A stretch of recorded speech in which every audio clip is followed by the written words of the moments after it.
আচ্ছা, SLST2 ongoing প্রক্রিয়া কি 7% ধরেই হচ্ছে? একদম কনফার্ম? তাই যদি হয় তাহলে সরকার কেন সেটাকে যাচাই করার জন্য সুপ্রিম কোর্টের দ্বারস্থ হচ্ছে, আইনি পরামর্শ নিচ্ছে? আমি আর সেটা নিয়ে আলোচনা করব, ভিডিওটা মন দিয়ে শুনবে। এবং যে সমস্ত ওবিসি ক্যান্ডিডেটরা 7% হলে বাদ যাবে, তারা কি ইডাব্লিউএস ফেসিলিটি পেতে পারবে এবং তারা কোন ক্ষেত্রে ইডাব্লিউএস এর ফেসিলিটি পেতে পারে, আমি আর সেটা নিয়েও বলবো। পাশাপাশি অনেকে প্রশ্ন আছে যে নবম দশমের ক্ষেত্রে ইন্টারভিউ কি আগস্টের শেষের দিকে হওয়ার সম্ভাবনা আছে, যেমনটি সম্ভাবনা আগে শোনা যাচ্ছিল। কারণ দেখো, সেখানে তো এসএসসি তো এখন ভেরিফিকেশনটা কন্টিনিউ করছে, তাহলে কি ইন্টারভিউ প্রক্রিয়া শুরু হবে আগামীতে? আমি সেটা নিয়েও বলছি। ভিডিওটা স্কিপ করো না, সবটা দেখো, চ্যানেলটা সাবস্ক্রাইব করে দিও এসএসসি, পিএসসি এবং গ্রুপ সিকিউরিটি গুরুত্বপূর্ণ আপডেট পাওয়ার জন্য। আজকে প্রথম বলি যে ওবিসি অনগোয়িং ক্ষেত্রে যে 7%ই হচ্ছে, সেটা কি একদম কনফার্ম, বা এটা 17% ধরেই হচ্ছে, এটাও কি কনফার্ম? আমার তো মনে হয় না। কেন বলছি?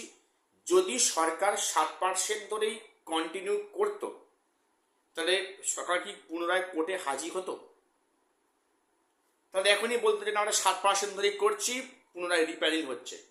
কেন সরকার থেকে বলতে হচ্ছে প্রেস কনফারেন্সে যে আমরা সুপ্রিম কোর্টে যাচ্ছি, আইনি পরামর্শ নিচ্ছি? হ্যাঁ, তাহলে এখনো সরকার যেটা করছে, এখনো ঠিক করতে পারছে না যে 7 করবে না 17 করবে।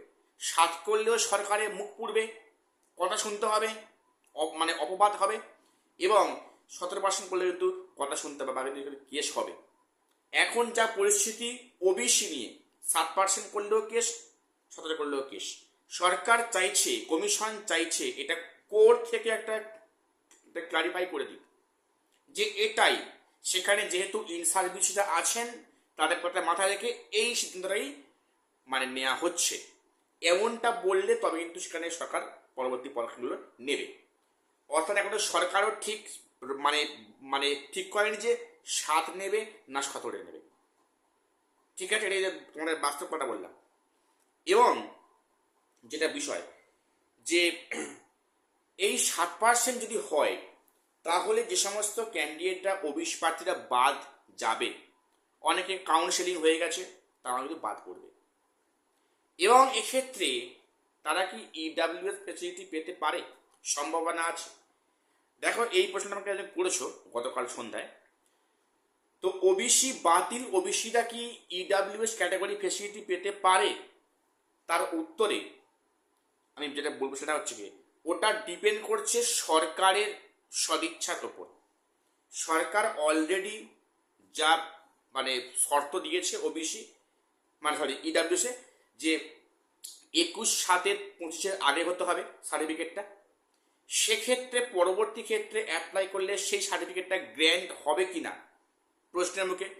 যে সরকার বলে যে হ্যাঁ 21/7 পরেও সার্টিফিকেটগুলো অ্যাপ্লিকেবল হবে, তারা সেক্ষেত্রে অ্যাপ্লাই করে সার্টিফিকেট জমা করতে পারে।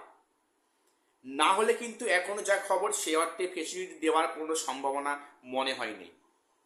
কাজেই ওবিসিরা বাদ যাবে না, তাদের কিন্তু জেনারেল কাট অফটা ক্লিয়ার করতে হবে।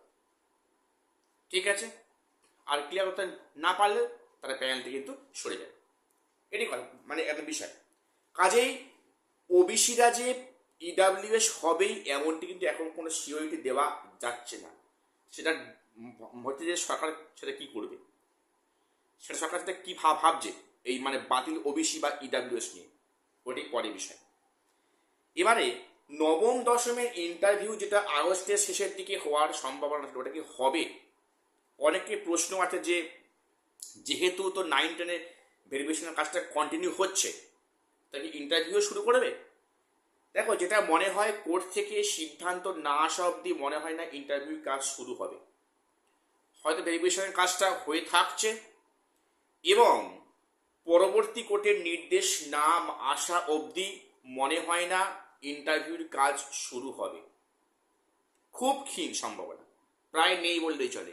যেখানে কাউন্সেলিং প্রক্রিয়া স্টপ হচ্ছে বা পোস্টপন রাখা হচ্ছে, তেমনি ইন্টারভিউ প্রক্রিয়া এখন আপাতত শুরু হবে না।